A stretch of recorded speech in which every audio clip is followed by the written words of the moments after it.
Ainda existem lugares no mundo que pouca gente conhece. Regiões onde o sol desaparece por semanas, o inverno não dá trégua e em noites claras, a aurora boreal acende o céu como fogo. É nesse extremo norte da Europa, num território chamado Sápmi, que atravessa a Noruega, Suécia, Finlândia e Rússia, que vive um povo que a maioria do mundo nunca ouviu mencionar, os Sami. Eles têm língua própria, música própria e uma cultura que começou muito antes de muitos países europeus existirem. Alguns seguem com as renas nas tundras, outros vivem nas cidades do norte, mas todos carregam histórias e cantos que parecem atravessar séculos.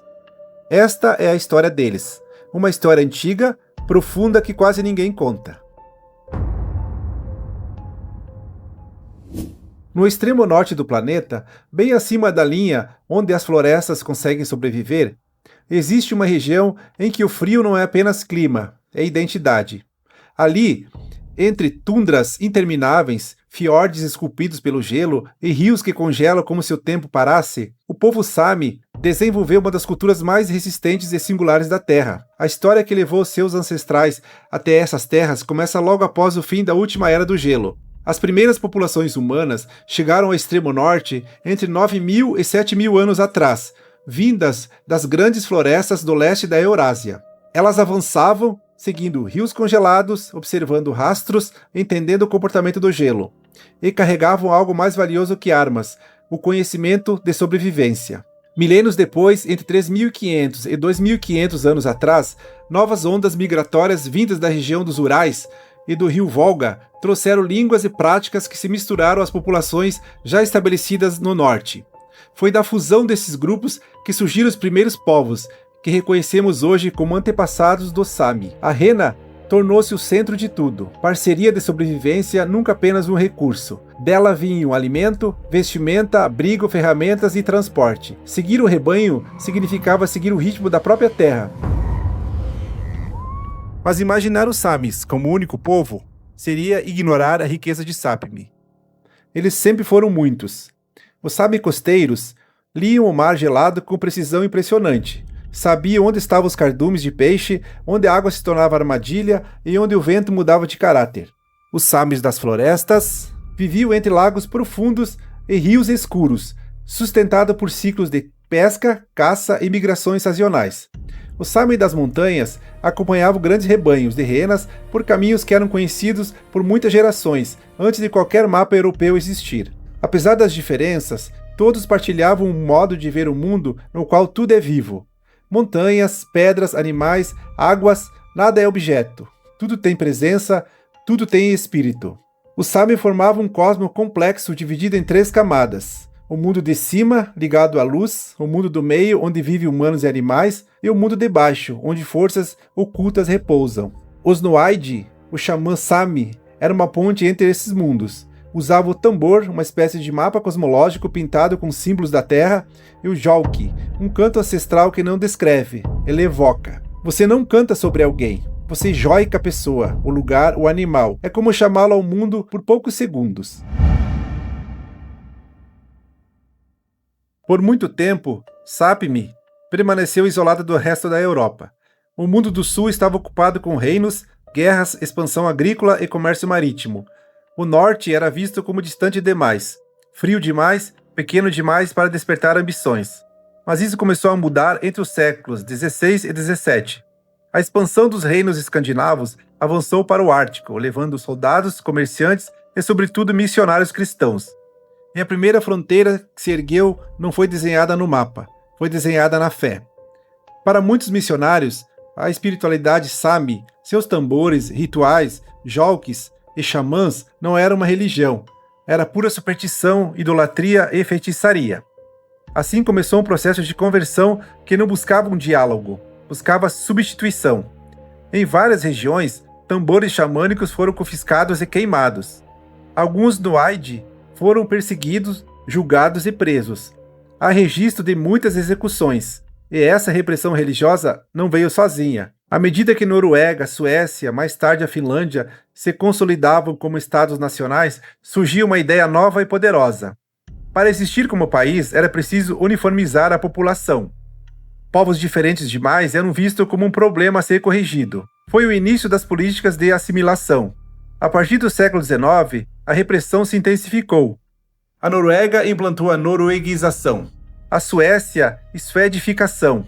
A Finlândia, reformas que ignoravam completamente os modos de vida tradicionais. Crianças Sami eram enviadas para internatos onde falar sua própria língua era proibido. Algumas crianças passaram muitos anos longe de sua família, aprendendo que sua cultura era atrasada, que seu modo de viver estava errado, que seu mundo dependia de deixar de ser quem eram. Durante esse período, a língua Sami foi diminuída, ridicularizada e em muitas regiões perdida. Avós e pais passaram a evitar ensinar a língua aos seus filhos, não por vergonha, mas para protegê-los de um futuro de discriminação. Ao mesmo tempo, o mundo acadêmico europeu alimentava teorias raciais muito perigosas. Pesquisadores mediam crânios, fotografavam os Samis nus, recolhiam restos mortais para museus, tentando encaixar o povo em categorias pseudocientíficas. A ciência da época, enviesada, serviu para justificar políticas que tratavam os Sami como inferiores, primitivos ou atrasados. E enquanto isso acontecia, outro tipo de fronteira surgia, as fronteiras nacionais modernas. Por séculos, os Sami seguiram renas por rotas migratórias que ignoravam limites artificiais, mas com a criação dos estados modernos, essas rotas foram cortadas. Rebanhos de rena, que tradicionalmente passavam pela Noruega, pela Suécia e Finlândia, agora invadiam países. Famílias foram obrigadas a escolher em qual país pertenciam. Territórios antigos foram perdidos, rotas ancestrais interrompidas, e o que era antes um caminho de renas tornou-se uma linha proibida. E assim, ao longo do século XIX e XX, cada parte de Sápmi foi sendo redesenhada pela fé, pelo Estado, pelas escolas, pelos mapas e pela força. Não foi uma conquista militar clássica, foi um apagamento lento, silencioso e profundamente transformador. Mas mesmo diante de tudo isso, algo resistiu. O canto jóique não se calou. Alguns tambores foram escondidos, alguns xamãs continuariam seus rituais em segredo, porque o século XX ainda traria um dos maiores confrontos da história Sami. Durante séculos, a resistência Sami foi silenciosa, mas tudo isso mudaria no final da década de 70. O ponto de ruptura veio com um plano aparentemente simples, a construção de uma usina hidrelétrica no Rio Alta, no norte da Noruega. Para o governo era apenas um projeto de energia, mas para o povo Sami era mais que isso. Significava inundar terras de pastagem, afetar aldeias inteiras, quebrar rotas migratórias de renas, cortar outro elo vital da cultura. Quando as máquinas começaram a se aproximar, algo aconteceu pela primeira vez na história moderna de Sápmi. Eles decidiram dizer não. E não apenas dizer, decidiram ser ouvidos. No inverno de 1979, ativistas Sami e noruegueses ergueram um bloqueio na entrada do Vale de Alta. Acamparam na neve, suportaram frio extremo, seguraram faixas escritas à mão. Ali, indígenas e não indígenas se uniram pela primeira vez numa causa comum, ambiental e cultural. As escavadeiras pararam, a notícia se espalhou pelo país e o governo respondeu com força. Centenas de policiais foram enviados ao norte, um número impensável para uma região tão isolada. O que antes era silêncio virou confronto. O que antes era um rio virou uma arena política. Imagens da época mostram homens e mulheres e jovens sendo carregados à força para fora da estrada, mas ninguém recuou. Foi a primeira vez que muitos noruegueses viram um Sami de perto. No coração da capital, um campo de protesto foi montado em frente ao parlamento. Por semanas eles permaneceram ali, até que um gesto mudou tudo. Em janeiro de 1981, 4 ativistas Sami anunciaram que fariam uma greve de fome dentro do prédio do parlamento norueguês. Não pediam favores, pediam reconhecimento. Pediam que o Estado parasse de decidir o destino de Sápmi, sem ouvir Sápmi. A greve de fome chocou a população. Nenhum país europeu moderno estava acostumado a ver seu povo indígena recorrendo a isso para ser ouvido. Câmeras de TV entraram no prédio, o país inteiro viu. E pela primeira vez, a Noruega não pôde mais ignorar o Sami. O governo finalmente cedeu às negociações. O protesto não impediu a construção da barragem. Mas o movimento mudou algo mais profundo. Mudou a consciência nacional. Da revolta de Alta nasceram o Parlamento Sami de 1989, novas leis de proteção cultural, debates sobre direitos territoriais, um país que finalmente admitiu que tinha uma dívida histórica. Alta não foi apenas um protesto ambiental, foi o momento em que o povo Sami recuperou a própria voz, um divisor de águas que ecoa até hoje. A genética moderna revelou algo surpreendente. O Sami carrega uma combinação rara, quase única, formada por linhagens que não aparecem juntas em nenhum outro povo da Europa. Nos marcadores maternos, herdado das mães, duas linhagens se destacam. A primeira é a U5B, uma assinatura muito antiga, com mais de 7.000 anos, ligada aos primeiros caçadores que sobreviveram ao gelo do pós-idade glacial. Eles estavam ali quando o norte era uma fronteira selvagem, onde humanos só avançavam com extrema cautela. A segunda é o haplogrupo V, incomum no restante da Europa do Norte, mas forte entre os Sami. É como um traço escondido que se preservou em Sápmi, enquanto desaparecia em outros tantos lugares. Já nas linhagens paternas, herdada dos pais, surge outra pista fascinante. Os haplogrupos N, VL29 e N, Z1936, originários das regiões dos Urais e da Sibéria, isso revela uma jornada que não veio apenas do oeste, mas também do leste. Antigos povos seguindo renas, rios congelados, rotas boreais e ciclos de gelo, percorreram distâncias imensas até chegar ao extremo norte da Europa. A língua confirma essa história também. O Sami pertence à família Uralo-fínica, a mesma raiz distante do finlandês, e completamente diferente das línguas escandinávas ao redor. É como se Sápmi fosse um encontro improvável entre mundos que raramente se encontraram. Europa antiga, siberianos antigos, culturas do Árticos e povos que vivem no limite da sobrevivência.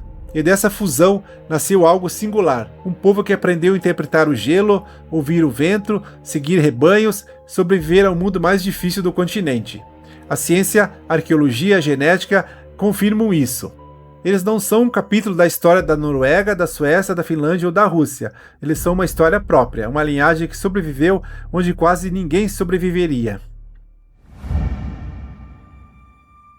Apesar do renascimento cultural, político e artístico que os Samis viveram nas últimas décadas, os desafios do presente são de outra natureza e, para muitos, mais ameaçadores do que qualquer imposição do passado. Hoje, o maior conflito não vem de reis, missionários ou escolas. Ele vem de algo muito mais silencioso, mas muito mais poderoso: o avanço do mundo moderno sobre terras que sustentam o modo de vida inteiro.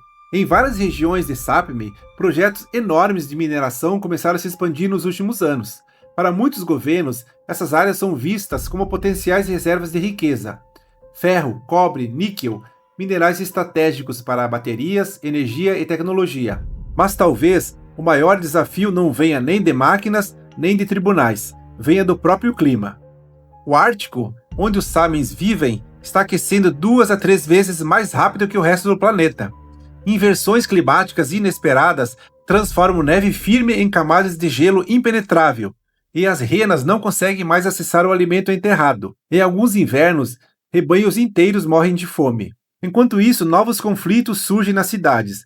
Muitos jovens Samis se mudam para Oslo, Helsinki e Estocolmo, em busca de estudo e trabalho. E longe da paisagem ancestral, surge uma pergunta difícil: como continuar sendo Sami em lugares onde não há tundra, nem renas, nem silêncio branco? Alguns encontram essa identidade em festivais, música, arte, roupas tradicionais.